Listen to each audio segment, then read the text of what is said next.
ସଠିକ୍ ମନେ ହେଉଥିବା ପଦକ୍ଷେପ। ନାଥନ୍କୁ ଏକ ବଡ଼ ସହରକୁ ବଦଳି ହେବାର ପ୍ରସ୍ତାବ ମିଳିଲା। ଭଲ ଦରମା, ଭଲ ପଦବୀ, ଭଲ ଭବିଷ୍ୟତ। ଅନ୍ତତଃ କାଗଜପତ୍ରରେ ତ ସେମିତି ଲାଗୁଥିଲା। ସେ ଏ ବିଷୟରେ ଅଧିକ ପ୍ରାର୍ଥନା କଲେ ନାହିଁ। ସେ କେବଳ ଭାବିଲେ ଏହା ଆମ ଜୀବନରେ ଉନ୍ନତି ଆଣିବ। ନିଶ୍ଚିତ ଭାବରେ ପ୍ରଭୁ ମଧ୍ୟ ଏହା ଚାହୁଁଛନ୍ତି। ତେଣୁ ନାଥନ୍ ତୁରନ୍ତ ସେହି ପ୍ରସ୍ତାବକୁ ଗ୍ରହଣ କରିନେଲେ।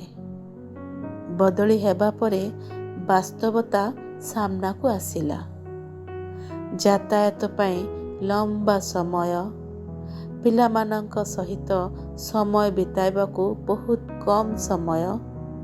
ତାଙ୍କ ପତ୍ନୀ ଏକାକୀ ଅନୁଭବ କଲେ। ନାଥନ୍ ନିଜକୁ ସବୁବେଳେ ବ୍ୟସ୍ତ ଓ ଶୂନ୍ୟତା ଅନୁଭବ କଲେ।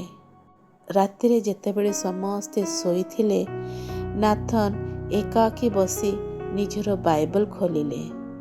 ତାଙ୍କ ଆଖି ଏମିତି ଏକ ପଦ ଉପରେ ପଡ଼ିଲା ଯାହାକୁ ସେ ଅନେକ ଥର ପଢ଼ିଥିଲେ, କିନ୍ତୁ କେବେ ସେଥିରେ ଅଟକି ଚିନ୍ତା କରିନଥିଲେ।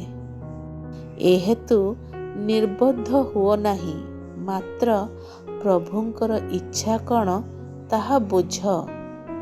ନାଥନ୍ ଏକ କଷ୍ଟଦାୟକ କଥା ଅନୁଭବ କଲେ। ପ୍ରଭୁଙ୍କର ଇଚ୍ଛା କ'ଣ ନ ପଚାରି ସେ କେବଳ ସଠିକ୍ ଦେଖାଯାଉଥିବା ଜିନିଷକୁ ବାଛିଥିଲେ। ସେ ଅନ୍ତରର ସହ ପ୍ରାର୍ଥନା କଲେ, ପ୍ରଭୁ, ମୁଁ ଆପଣଙ୍କ ବିନା ମୋର ଭବିଷ୍ୟତ ଯୋଜନା କଲି। ପ୍ରତିଟି ପଦକ୍ଷେପରେ ଆପଣଙ୍କର ଇଚ୍ଛା ଖୋଜିବା ପାଇଁ ମୋତେ ଶିଖାନ୍ତୁ।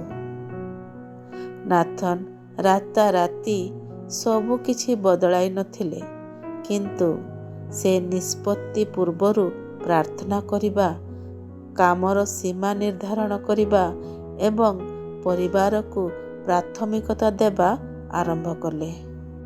ଶେଷରେ ଏକ ଭଲ ସନ୍ତୁଳିତ ଚାକିରି ମିଳିଲା, ଯାହା ହୁଏତ ବହୁତ ବଡ଼ ପଦବୀ ନଥିଲା, କିନ୍ତୁ ସେଥିରେ ଶାନ୍ତି ଥିଲା। ନାଥନ୍ ଅନୁଭବ ମାଧ୍ୟମରେ ଏହି ସତ୍ୟ ଶିଖିଲେ, ପ୍ରଭୁଙ୍କ ଇଚ୍ଛା ସବୁବେଳେ ସବୁଠାରୁ ବଡ଼ ସୁଯୋଗ ହୋଇନଥାଏ।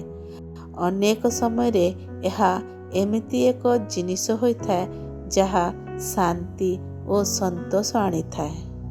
ଶିକ୍ଷା: ପ୍ରତ୍ୟେକ ଯୁକ୍ତିସଙ୍ଗତ ନିଷ୍ପତ୍ତି ପ୍ରଭୁଙ୍କ ଇଚ୍ଛା ନୁହେଁ। ଜ୍ଞାନ ସେତେବେଳେ ଆସେ ଯେତେବେଳେ ଆମେ ନିଜେ ସବୁ ଅନୁମାନ କରିବା ବନ୍ଦ କରି ସବୁ କାମରେ ପ୍ରଭୁଙ୍କ ନିର୍ଦ୍ଦେଶ ଖୋଜିବା ଆରମ୍ଭ କରୁ।